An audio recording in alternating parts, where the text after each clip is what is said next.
اللہ تعالیٰ نے قرآن مجید فرقان حمید میں ارشاد فرمایا کہ لقد کان لکم فی رسول اللہ اسوۃ حسنہ، فرمایا بے شک تمہارے لیے رسول کریم علیہ السلام کی زندگی میں بہترین نمونہ ہے، بہترین نمونہ ہے تمہارے لیے حضور کی حیات نور میں۔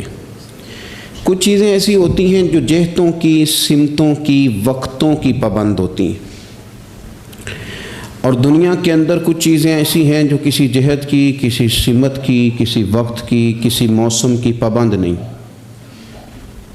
ان میں سے دنیاوی لحاظ سے بھی کچھ چیزیں آپ کو میسر آئیں گی، لیکن کائنات میں جو چیز سب سے زیادہ عالمگیر ہے، سب سے زیادہ وسعت رکھنے والی ہے، سب سے زیادہ طاقت رکھنے والی ہے، وہ چیز ہے رسول اللہ کی سیرت مبارکہ۔ یہ کسی چیز کی پابند نہیں، حضور کی سیرت عالمگیر ہے، اتنی عالمگیر ہے کہ اس کے اندر دنیا بھر کے مسائل سمیٹے جا سکتے ہیں۔ حضور سید عالم صلی اللہ تعالیٰ علیہ وسلم نے ہمیں جو سیرت مبارکہ عطا کی ہے نا، وہ مکمل ہے، وہ جامع ہے، وہ عالمگیر ہے۔ وہ کسی ایک ہستی کے یا ایک بڑی شخصیت کے اقوال نہیں ہیں، بلکہ جو حضور کی سیرت مبارکہ ہے نا، وہ امام الانبیاء کی سیرت مبارکہ ہے۔ تمام انبیاء کرام کے جو کمالات ہیں اللہ تعالیٰ نے نبی کریم علیہ السلام کے اندر جمع فرما دیے۔ حضور کی سیرت اس کی جامع ہے، اور اس کی جامع کیفیت میں وہ سیرت ہمارے پاس پوری طرح محفوظ ہے۔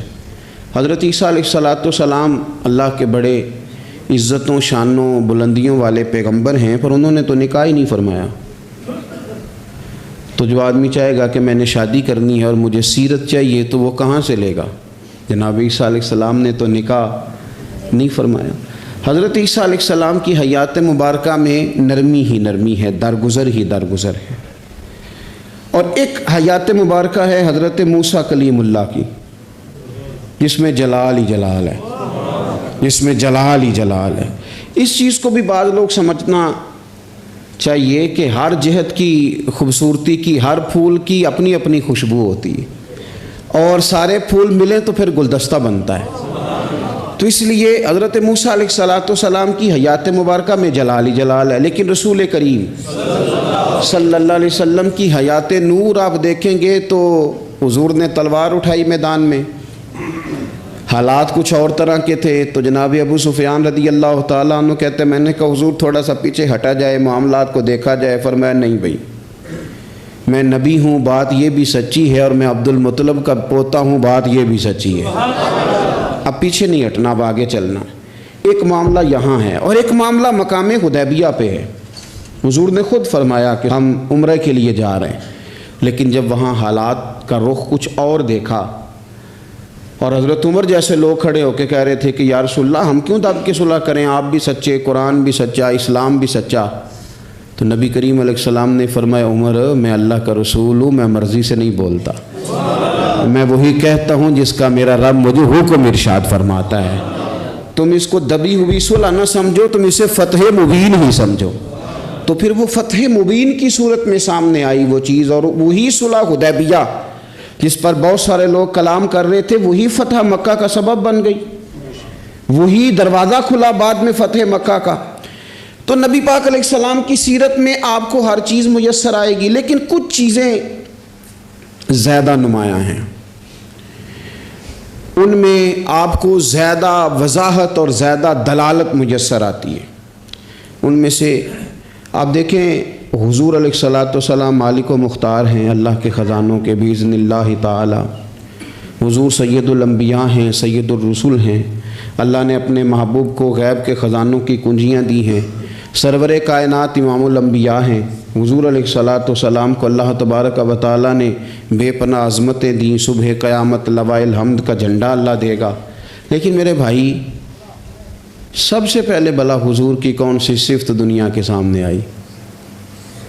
سب سے پہلے جس نام سے لوگوں نے نبی پاک کو جانا وہ کہ حضور کا صادق اور امین ہونا، کہ حضور سچے بڑے ہیں۔ نبی پاک صلی اللہ علیہ وسلم ان کی زبان نور سے کبھی کوئی کلمہ ایسا جو خلاف واقعہ ہو نکلا حضور سچے ہیں، حضور سچے ہیں، نبی پاک نے جو کہہ دیا سو کہہ دیا، حضور اپنے وعدوں کے پکے ہیں، رسول پاک بات کے یہ سب سے پہلے صادق اور امین ہونا نبی پاک کا، میرے نبی پاک صلی اللہ تعالی علیہ وآلہ وسلم کی صداقت کا، حضور علیہ الصلوۃ والسلام کی زبان کی صفائی کا یہ عالم تھا کہ جب مسلمان نجاشی بادشاہ کے پاس پہنچ گئے، پہلی ہجرت جو ہجرت حبشہ کے نام سے موسوم ہے وہ ہجرت ہوئی، حضور سید عالم صلی اللہ علیہ وسلم کے غلام وہاں پہنچے تو انہوں نے وہاں شکایات بھیجی، اور جب شکایات وہاں پہنچ گئیں تو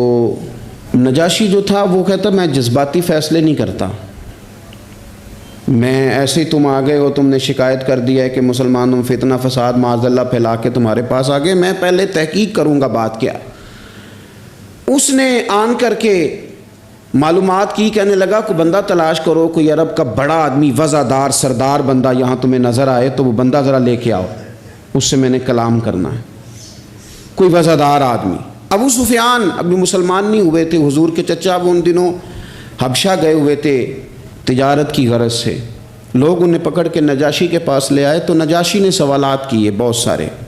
دو چیزیں ہوتی ہیں، ایک بندہ جب کسی کی حمایت میں ہوتا ہے تو پھر بھی سوچ سمجھ سے آری ہوتا ہے، کیوں؟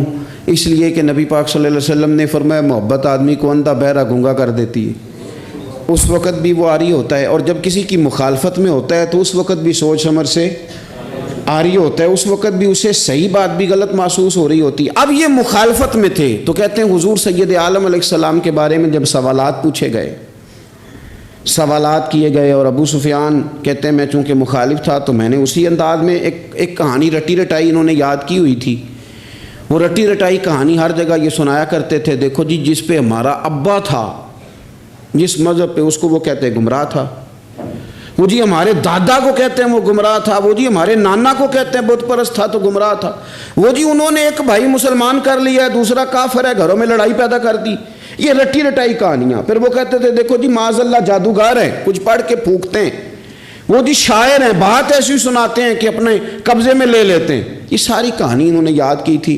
ابو سفیان کہتے ہیں میں نے وہاں ساری سنائی، اب نجاشی نے بھی سوالات پوچھے، کہنے لگے ان کے ماننے والے امیر ہیں کہ غریب ہیں؟ میں نے کہا ماڑے ماڑے لوگ۔ کہنے لگے نبیوں پر پہلے ایمان ہی غریب لوگ لایا کرتے ہیں۔ کہنے لگے اس نے بڑے سوالات کیے، بڑے میں نے جواب دیے، آخر میں اس نے ایک سوال پوچھا۔ ابو سفیان کہتے ہیں میں باہر سے نہیں گیا تھا، میں چچا تھا، مجھ سے پوچھا، کہنے لگے کیا کبھی اس محبوب نے جھوٹ بھی بولا ہے؟ کیا کبھی جھوٹ بھی بولا ہے؟ کبھی؟ تو ابو سفیان کہتے ہیں کہ ایک منٹ کے لیے چونکہ مخالف تھا میرے دل میں خیال آیا کہہ نہ دوں بولا ہے معاذ اللہ، نقل کفر نہ باشد۔ کہتے ہیں پھر میں نے سوچا کہ ایک تو یہ عرب کی وزاداری کے خلاف ہے کہ میں غلط بات کروں، اور دوسرا یہ کہ میں انہیں جادوگر کہوں تو شاید کوئی اس پر سوچے، شاعر کہوں تو شاید کوئی توجہ کرے، پر مدینے والے محبوب نے جھوٹ بولا ہے یہ تو مانے گا ہی کوئی نہیں، یہ کیسے ہو سکتا ہے؟ یہ تو صادق اور امین ہونا تو ان کا آفتاب سے زیادہ روشن، کون اس بات کو تسلیم کرے گا؟ کون مانے گا؟ کوئی نہیں مانے گا۔ اللہ اکبر، کون تسلیم کرے گا؟ ابو سفیان کہتے اس نے پھر پوچھا بتاتے کیوں نہیں، چپ کیوں کر گئے ہو، کیا کبھی انہوں نے جھوٹ بھی بولا ہے؟ اللہ اکبر۔ تو ابو سفیان کہتے ہیں میں بول پڑا، میں نے کہا کہ وہ میرے بھتیجے ہیں، میں نے انہیں ماں کی گود میں بھی دیکھا، دادا کے کندھوں پہ بھی دیکھا، چچا کے گھر میں بھی دیکھا، ختیجہ کا دولہا بنے بھی دیکھا، میں نے اس حبیب کو جگہ جگہ دیکھا، اور میری آنکھوں کے سامنے ان کی کان پٹیوں پہ مقدس سفید بال آئے، میں نے بڑا کچھ دیکھا، پر میں نے اس حبیب کو کبھی جھوٹ بولتے نہیں دیکھا، کبھی یہ لفظ زبان سے نکلے ہی نہیں، کبھی یہ بات کہی نہیں، کبھی جھوٹ بولا ہی، سوال ہی نہیں پیدا ہوتا۔ تو کہتے سناٹا چھا گیا میری بات پر مجمع میں، نجاشی نے کندھے کے اوپر رومال رکھا، اٹھ دیا۔ میں نے کہا بادشاہ رزلٹ تو ہی ناؤسکار، تو نے سوال پوچھا میں نے جواب دیا، اب جا رہا ہے؟ کہنے لگا رزلٹ کیا دینا ہے، رزلٹ تو نکل آیا ہے، جس نے کبھی بندوں سے جھوٹ نہیں بولا وہ یہ جھوٹ کیوں بولے گا کہ میں اللہ کا رسول بن کے آیا ہوں؟ یہ والا جھوٹ کیوں؟ اسیر دشمن کی چاہ میں بھی، مخالفوں کی نگاہ میں بھی، وہ امی ہے، صادق ہے، معتبر ہے، میرا پیغمبر عظیم تر ہے، میرا پیغمبر عظیم تر ہے، میرا پیغمبر عظیم تر ہے۔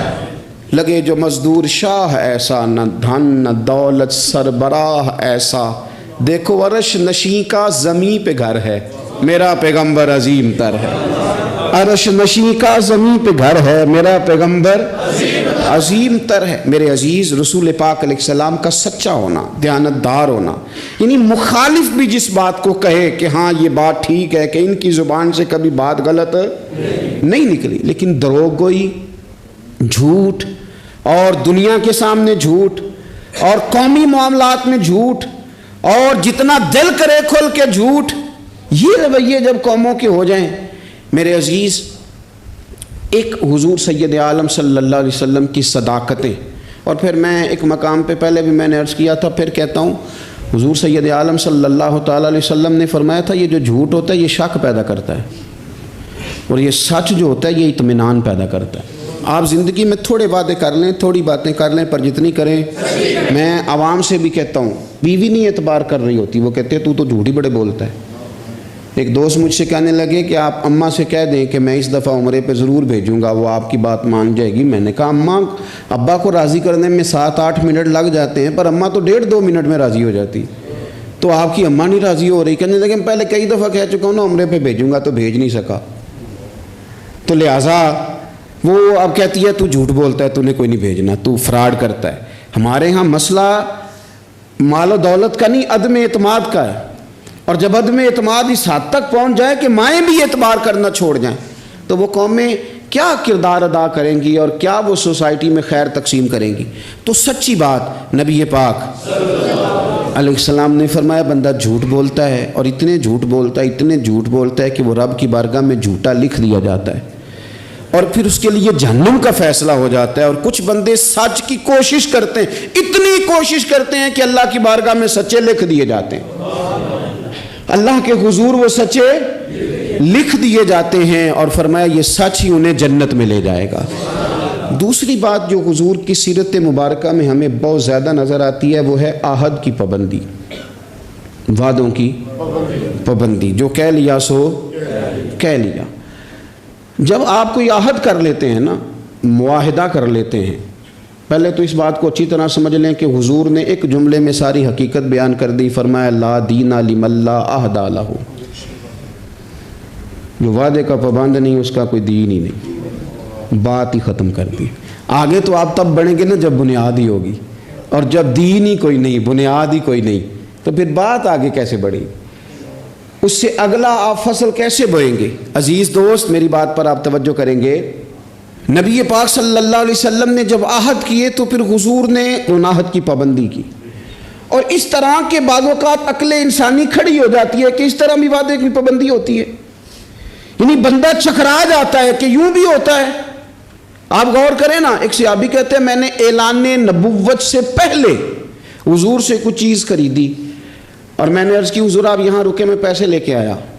آپ کتنا کو کسی کا انتظار کر سکتے ہیں؟ میں نے دیکھا ہے 2-4 منٹ امام صاحب لیٹ ہو جائیں تو لوگ اعتراض کرتے ہیں، کہتے ہیں یہ آتا نہیں، لہذا ہم نے بندہ بدلنا ہے، چھٹی دے دو اس کو۔ کتنا کو آخر؟ میرے عزیز، وہ شخص کہتے ہیں، صحابی فرماتے ہیں کہ میں نے نہ کوئی چیز اعلان نبوت سے پہلے خریدی، عرض کی یا رسول اللہ صلی اللہ علیہ وسلم آپ یہاں رکیں تو میں پیسے لے کے آیا۔ کہتے ہیں میں گیا اور گھر جا کے بھول گیا کہ حضور کو کھڑا کر آیا ہوں۔ 1 گھنٹہ بھولے آپ، 4 گھنٹے بھولے، 1 دن بھولے، کہتے مجھے 3 دن تک یاد ہی نہیں آیا۔ میں نے کہہ دیا آپ نے سن لیا، کبھی سوچو 3 دن انتظار کوئی آسان کام ہے؟ الانتظار اشد من القتل، اہل عرب کہتے ہیں قتل ہوتی اتنی تکلیف نہیں ہوتی جتنی انتظار کرتے ہوئے ہوتی، یہ تو موت سے سخت بات ہوتی۔ کہتے 3 دن مجھے یاد ہی نہ آیا۔ 3 دن کے بعد مجھے یاد آیا تو میں جلدی سے وہ پیسے تھامے اور اس جگہ پہنچا، جا کے دیکھا تو حضور وہیں کھڑے تھے جہاں میں کھڑا کر آیا۔ وہ تیری سیرت تیری صورت زمانے سے نرالی ہے، تیری ہر ایک ادا پیارے ادائے بے مثالی۔ حضور وہیں کھڑے تھے، وہیں جلوہ فراز تھے۔ کہتے ہیں مجھے دیکھ کے حضور نے چہرے پر کوئی بل نہیں ڈالا، کوئی حضور کے شکن نہیں آئی. فرمانے لگے تم نے مجھے بڑی تکلیف میں ڈال دیا، تم کھڑا کر گئے تھے، میں یہیں پہ کھڑا ہوں، اسی وقت سے کھڑا ہوں. میرے رسول پاک صلی اللہ تعالیٰ علیہ وسلم نے وعدوں کے وفا کے تعلق سے جو ہمیں سیرت عطا فرمائی، حضور علیہ الصلوۃ والسلام نے جو اپنا اسوہ نور اس تعلق سے ہمیں دیا ہے، وہ ہر شخص کے لیے دستور حیات ہے، وہ ہر شخص کے لیے دستور عمل ہے. ہر شخص کو چاہیے کہ وہ ان زاویوں میں اپنے آپ کو ڈھونڈے، تلاش کرے.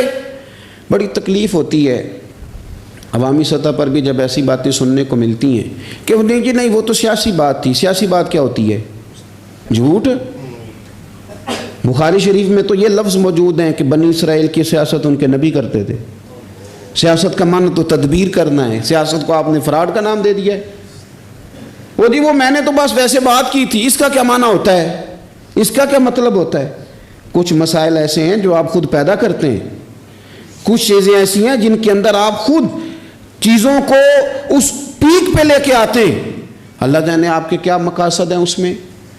میرے رسول پاک علیہ الصلوۃ والسلام نے عہد کی پابندی، وعدوں کی پاسداری، اس پر لوگوں کی توجہ دلائی. اور میں نے کہا کہ بعض اوقات حالات اتنے خوفناک ہوتے تھے. حدیبیہ کی صلح ہو رہی ہے اور اس صلح کے اندر ایک شرط یہ تھی کہ اگر کوئی مسلمان اپنے آقا کی مرضی کے بغیر مکہ مکرمہ سے مدینہ طیبہ آئے گا تو حضور اسے رکھیں گے نہیں. اگر کوئی شخص مدینے سے مکہ جائے گا تو مکے والے واپس نہیں کریں گے. اور بخاری شریف میں موجود ہے کہ اسی شرط پر جناب عمر فاروق پریشان ہوئے کہ ہم تو دب کے صلح کر رہے ہیں، صلح تو برابری کی بنیاد پر ہوتی ہے.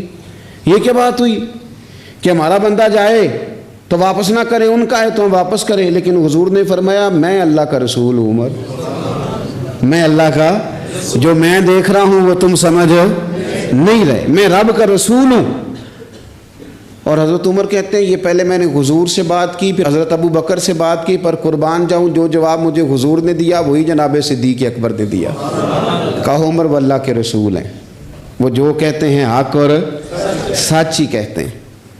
حضرت سیدنا فاروق اعظم اور رضی اللہ تعالیٰ عنہ ارشاد فرمانے لگے کہ اس موقع پر نہ ایک اور بھی معمہ ہوا. ایک تو یہ صلح اس انداز میں ہوئی، پھر ایک عجیب مسئلہ ہوا. صحابہ فرماتے ہیں ایک صحابی تھے حضرت ابو جندل رضی اللہ تعالیٰ عنہ، ان کو ان کے والد نے زنجیروں میں باندھا ہوا تھا اور گھر کے اندر قید کیا ہوا تھا کہ آپ جا نہیں سکتے. جب انہیں پتہ چلا نا حضور تو حدیبیہ تک آ گئے تو کسی طریقے سے نا اپنی زنجیریں توڑ کے، اور بعض سیرت نگاروں نے لکھا ہے زنجیروں سمیت، زنجیروں سمیت جب وہ آ رہے تھے تو پاؤں میں زنجیریں پھر پھر کے نا ان کے زخم بن گئے تھے. وہ زنجیروں سمیت آئے حضور کے سامنے کھڑے ہو کہتے ہیں سونیا مجھے چھوڑ کے نہ جانا. میں اکثر دوستوں سے کہتا ہوں پیر صاحب کبھی کہہ دینا مریدوں کو کہ عمرہ کرنے جانا ہے اور بعد میں فراڈ ہو جائے وہاں تو مرید کہتے ہیں لگتا ہے پیر بھی شامل ہے ساتھ. اس نے تو کہا تھا. بہت سارے لوگ کہتے ہیں جی وہ پیر صاحب آپ سے دعا کرائی تھی تو وہ کام نہیں ہوا. تو میں نے کہا دعا کا مطلب کیا ہوتا ہے؟ کوئی پیر معاذ اللہ تعالیٰ خدا کی حکمت کو مجبور کر سکتا ہے؟ جیسے جب چاہے رب جس طرح چاہے ویسے کرے. اللہ کے عاجز بندے ہیں، دعا کرتے ہیں اس امید پر کہ خدا فضل کرے گا. تو اب بڑی جلدی لوگ ڈگمگا جاتے ہیں کہ فلاں جگہ ایسا ہو گیا. حضور سید عالم صلی اللہ علیہ وسلم کی بارگاہ میں عرض کیا یا رسول اللہ صلی اللہ علیہ وسلم حضور مجھے چھوڑ کے نہ جائیے گا، بڑا مارتا ہے میرا باپ. آپ ذرا کیفیت دیکھیں، حضور نے وعدہ کر لیا ہے کہ ہم لے کے نہیں جائیں گے. وہ آ گئے رو رہے ہیں یا رسول اللہ چھوڑ کے نہ جائیے گا. ان کے والد کھڑے ہو گئے کہنے لگے جی آپ نے وعدہ کیا آپ لے کے نہیں جا سکتے. امتحان دیکھو محبت کا. کوئی ضروری ہے کہ ہر موقع پر شاباشی ملے، ہر وقت مسکرا کے ملا جائے؟ یہاں تو لوگ اس بات پہ بھی ناراض ہو جاتے ہیں کہ مجھے 21 دفعہ ملے ہیں تو 20 دفعہ ہنسے، 21ویں دفعہ ہنسے نہیں.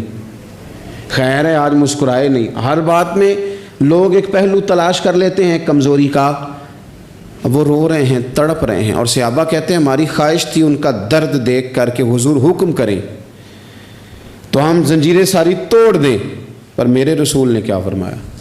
فرمایا ابو جندل تمہیں جانا ہے کیونکہ میں وعدہ کر چکا ہوں. جب کوئی وعدہ کر لے پھر اس سے نتائج کی پرواہ، کیا ہوگا کیسے ہوگا، پھر اس بات کی پرواہ، میں وعدہ کر چکا ہوں لہذا اب تمہیں واپس جانا ہے، اور جب تک میں دوسرا حکم نہ دوں اتنی دیر تک لوٹنا نہ۔ ان کے آنسو پونچھے گئے، وہ واپس گئے۔ کیا کہا تھا درویش نے؟ ایک واری میری آنکھیاں چوں انہوں نے اتھرو پونجے سن، ہن تے چسکا پہ گیا رونے دا، ہن تے مینوں چسکا ہی پہ گیا رونے دا، تے ہر ویلے آہو زاری دا۔ نبی پاک علیہ السلام نے واپس بھیج دیا۔ یہ وقتی طور پر کرب کا مسئلہ تھا، تکلیف کا تھا، لیکن اپنے وعدے کی پاسداری، اپنے وعدے اور معاہدے کی پابندی۔ کوئی بھی آپ کمٹمنٹ کریں، کسی کے ساتھ بھی کریں، کسی بھی لحاظ سے کریں، اور جو لوگ اپنے حساب سے بڑے بنتے ہوں، سربراہان کہلاتے ہوں، ان کے لیے تو زیادہ ضروری نہیں ہو جاتا کہ اگر وہ کوئی کال قرار کرتے ہیں، کوئی بات کرتے ہیں، تو پھر اس کا انہیں پابند بھی ہونا چاہیے۔ تو چیزوں کو اگر حضور کی سیرت نور کی روشنی میں دیکھا جائے تو میرے نبی پاک علیہ السلام نے پھر وعدے کی پابندی کو امت کو دستور بنا کے دیا۔ حضرت حذیفہ بن یمان، حضرت ابو حسین رضی اللہ تعالیٰ عنہ، یہ دو لوگ کہتے ہیں کہ بدر کی جنگ میں نا ہم حضور کے ساتھ لڑنے کے لیے گھر سے نکلے، رستے میں ابو جہل نے اور کچھ اور لوگوں نے ہمیں روک لیا، کہاں جا رہے ہو؟ ہم نے کہا حضور کی زیارت کے لیے۔ انہوں نے کہا نہیں، تم جنگ کرنے جا رہے ہو، لڑائی کرنے جا رہے ہو، تم لڑو گے۔ ہم نے وہاں وعدہ کر لیا کہ ہم نہ صرف زیارت کریں گے، ہم لڑیں گے نہیں، وعدہ کر لیا۔ جب ہم حضور کی بارگاہ میں پہنچے نا تو عرض کی یا رسول اللہ، وعدہ کر رہے ہیں کہ لڑیں گے نہیں، ورنہ وہ آنے نہیں دیتے تھے، ہمیں گرفتار کر لیا تھا انہوں نے۔ وعدہ کر رہے ہیں کہ لڑیں گے نہیں، تو یا رسول اللہ صلی اللہ تعالی وسلم ہمارے لیے حکم کیا؟ یہ بدر کی لڑائی تھی جس میں ایک ایک آدمی کی ضرورت تھی، 1000 کا مقابلہ 313 کے ساتھ ہے، ایک ایک فرد کی، ایک ایک شخص کی ضرورت ہے۔ تو یا رسول اللہ وعدہ کر رہے ہیں کہ لڑیں گے نہیں، تو حکم کیا ہے؟ تو نبی پاک صلی اللہ تعالی وسلم نے فرمایا چونکہ تم نے وعدہ کیا نہیں لڑو گے تو تم ادھر بیٹھ جاؤ۔ یا رسول اللہ ایک ایک بندے کی ضرورت ہے، فرمایا نہیں، ہمیں رب کی مدد کی ضرورت ہے، اللہ کی نصرت کی ضرورت ہے، وعدہ کر لیا ہے لہذا وعدے پر قائم رہیں گے۔ ایک بات اور سیرت کے عنوان پر آپ کی خدمت میں عرض کرنی ہے، اس پر بھی ضرور توجہ کرنی ہے ہم لوگوں کو، اور خوب ہمیں اس بات کی طرف بھی اپنے معاملات کو لے کر کے جانا ہے۔ میرے عزیز دوست، میرے عزیز بھائی، ہم ہیں رسول کریم کے ماننے والے۔ مجھے ایک بات بتلائیے کہ حضور کی سیرت، حضور کی سنت حضور کے ماننے والے اپنائیں گے یا کوئی اور آ کے اپنائے گا؟ ایک شخص نے دعویٰ کیا کہ یا رسول اللہ میں آپ کا غلام ہوں، تو اب سیرت پر عمل اسی نے کرنا تھا کہ کسی اور نے باہر سے آ کے کرنا تھا؟ ہم اس طرح کر رہے ہیں کہ ہم نہ سیرت نبوی سے، میں بہت سارے دوستوں سے جب کہتا ہوں نا آپ داڑھی شریف حضور کا طریقہ مبارکہ اس کو اپنائیں، تو وہ کئی قسم کے بہانے کرتے ہیں۔ بعض دوست یہ کہتے ہیں کہ میں ابھی نیک نہیں ہوں، تو میں کہتا ہوں اس دنیا میں کون بندہ ہے جس نے یہ دعویٰ کر لیا ہے کہ میں اب اتنا نیک ہوں کہ کبھی گناہ نہیں کروں گا؟ کوئی ہے ایسا انبیاء کے بعد، فرشتوں کے بعد کوئی معصوم ہے امت میں؟ تو انسان کے ساتھ چیزیں رہیں گی، پر آپ آغاز تو کریں سنت شریعت سے، آپ شروع تو کریں۔ ہم نے کس دن سنت شریعت کا سفر کرنا ہے؟ نبی پاک صلی اللہ علیہ وسلم کے ہر فعل میں حکمت، حضور کی ہر بات میں حکمت۔ کیا ایک چھوٹی سی بات ہے مسواک، کوئی بڑی بات ہے؟ لیکن کتنا بڑا دور آ گیا، کتنے لوگ تبدیل ہو گئے اور کتنی چیزیں آئیں اور کتنے سال بیت گئے، لیکن اس ایک حضور کی ادا کی اہمیت ختم اس کی اہمیت اپنی جگہ پہ اتنی آج بھی قائم ہے کہ بہت بڑی ریسرچ کے بعد جو بڑے لوگ تھے انہوں نے کہنا شروع کر دیا جو پابندی سے مسواک کرے اسے کینسر نہیں ہوتا۔ کیا ایک چیز مسواک ہی ہے، اور میرے نبی پاک کی پسند اتنی زیادہ ہے یہ، یعنی بہت ساری چیزوں کو نا معاذ اللہ تعالیٰ ہم سمجھتے ہیں یہ تو سادی سی بات بتا رہے مولانا صاحب، یہ تو پیر صاحب نے بڑی سادی سی ایک ہمارے سامنے چیز رکھی ہے، وہ تو کوئی بڑا فلسفہ بیان کرتے تو تب ہماری سمجھ میں آتا تھا۔ تو ایک سادی چیز رکھی، او خدا کے بندے یہ اتنی پیاری ہے کہ حضور فرماتے ہیں اگر امت پر مشکل نہ ہوتا تو میں ہر وضو کے ساتھ مسواک کو ضروری قرار دے دیتا۔ اس کے حسن کو آپ ملاحظہ کریں اس سنت کے کہ حضرت عائشہ صدیقہ رضی اللہ تعالیٰ عنہ ارشاد فرماتی ہیں کہ وقت وصال، اور اس خاتون کی بھی عظمتیں دیکھیں، کہتی ہیں حضور نے وقت وصال میری گود میں سر رکھا ہوا ہے، میری گود میں سر تھا نبی پاک کا. اور کہتے میرے بھائی سامنے سے گزرے تو وہ مسواک کر رہے تھے, ان کے ہاتھ میں مسواک تھی. تو حضور سید عالم صلی اللہ تعالی علیہ وسلم نے اس طرف رغبت فرمائی تو میں سمجھ گئی حضور مسواک کرنا چاہ رہے ہیں. یعنی آپ میری بات پر غور کریں کہ عین وقت وصال ظاہری رسول کریم صلی اللہ تعالی علیہ وسلم نے اس موقع پر بھی مسواک کی طرف رغبت فرمائی. فرمایا مجھے چاہیے. میرے نبی پاک صلی اللہ علیہ وسلم کی پیاری زوجہ کہتی ہیں کریم محبوب کو میں نے مسواک پکڑی ان سے اور پھر میں نے اپنے دانتوں سے چبائی اور اس کو نرم کر کے حضور کی بارگاہ عالی مرتبت میں پیش کیا. او میرے عزیز بھائیوں, اگر سنت کا وہ ذوق ہماری طبیعت میں پیدا ہو جائے, وہ شوق, ہمارے استاد صاحب فرمایا کرتے تھے یہ کیا بات ہوئی کہ ہمیں بتانا پڑے ہمارا کون سا مذہب ہے, یہ کیا بات ہوئی ہمیں بتانا پڑے کہ ہم عاشق رسول ہیں, یہ کیا بات ہوئی ہمیں بتانا پڑے کہ فلاں شیخ کے ماننے والے ہیں, ہماری ادائیں کیوں نہیں بتاتی کہ ہم رسول پاک کے غلام ہیں, ہماری ادائیں کیوں نہیں بتاتی کہ ہم نبی پاک صلی اللہ تعالی علیہ وسلم سے محبت کا دم بھرنے والے. تو رسول پاک صلی اللہ تعالی علیہ وسلم کی سیرت نور. اور میں آپ کو ایک اور بات بھی عرض کروں, ہم نے بہت بڑی غلطی کی کہ ہم حضور کی سیرت تک پہنچنے میں کامیاب نہیں ہوئے. ہم نے بڑی باتیں سنی, بڑا کچھ ہم نے اپنی زندگی میں پڑھا.